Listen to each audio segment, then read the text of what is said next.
Bonjour, sur cette vidéo, je montre comment construire rapidement une interface graphique avec NetBeans. Alors, je vais tout d'abord créer un nouveau projet que je vais appeler interface graphique 01. Je vais décocher le create main class pour ne pas avoir de fichier par défaut contenant la méthode main. Si jamais j'avais oublié de décocher cette case, j'aurai un fichier qu'il me suffira de supprimer. Je me retrouve avec un projet vide. Je fais bouton droit New JFrameForm, ceci pour ajouter une nouvelle fenêtre à mon application. Cette nouvelle fenêtre, je vais l'appeler fenêtre principale. Et je peux la définir, la mettre dans un package. Alors de base, ce sera le package par défaut. Mais ça, c'est pas nécessaire pour l'instant de changer tout ça. Et donc, je vais avoir cette fenêtre principale qui sera définie ici en tant que fichier Java, qui est contenue dans le package par défaut. Et l'interface de construction de cette fenêtre est présentée ici.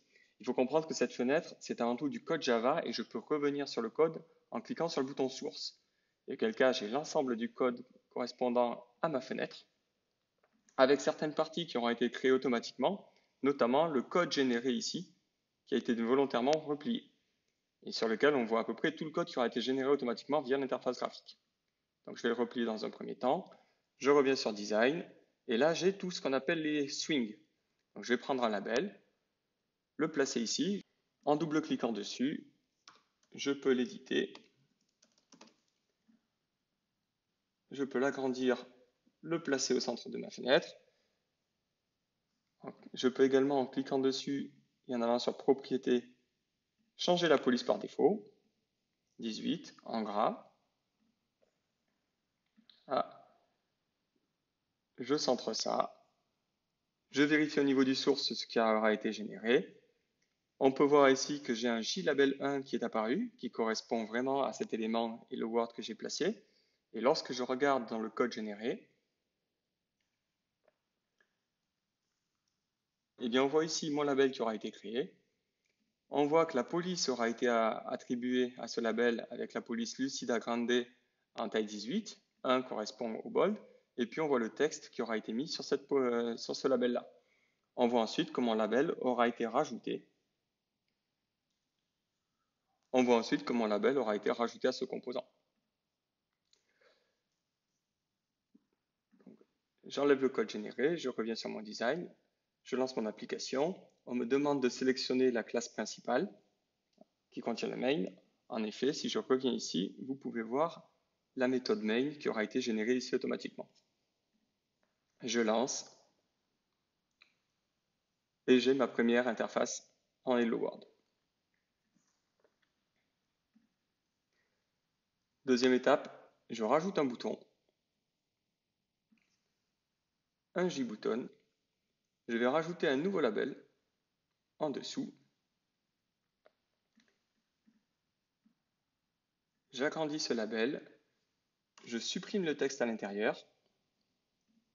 Au niveau du JButton, je vais sur les propriétés et sur le propriété, j'ai l'attribut texte. Je fais écrire. Cliquez-moi dessus. Et si je change ceci, j'ai le texte qui aura changé. J'ai toujours mon label qui est ici, dans lequel il n'y a aucun texte. Chaque élément possède un nom. Hello World est un JLabel qui s'appelle JLabel1. Cet élément-là est un JButton qui s'appelle JButton1. Ce que je vais faire, c'est changer ce nom pour pouvoir le retrouver plus facilement dans mon code. Je peux le faire soit en faisant bouton droit et en mettant Change Variable Name, soit en recliquant sur mon bouton, en allant dans le code et en changeant le nom de la variable ici. Et je vais l'appeler bouton principal. On voit qu'il est changé ici et que ça le change automatiquement ici. Au niveau de mon JLabel2 qui correspond à une fenêtre dans laquelle il n'y a rien, je vais l'appeler label résultat.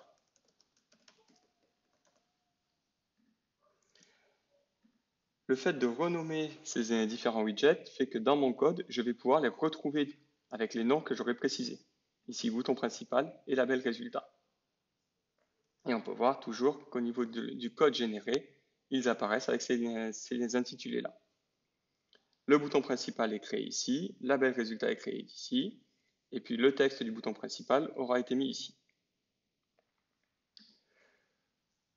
Dernier point, au niveau du bouton principal, si je fais bouton droit et que je regarde au niveau des events, la principale action que l'on peut faire sur un bouton est cliquer dessus.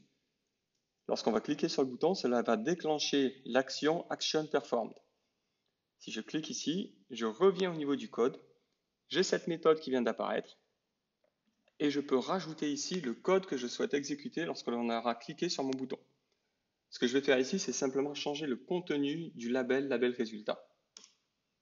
Et pour cela, je vais écrire label résultat, point, j'ai normalement la coloration syntaxique, l'élément apparaît en violet, et j'ai l'ensemble des méthodes possibles pour ce label-là.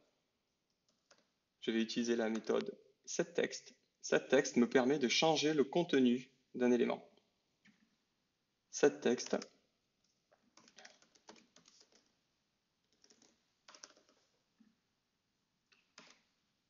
j'enregistre, je lance,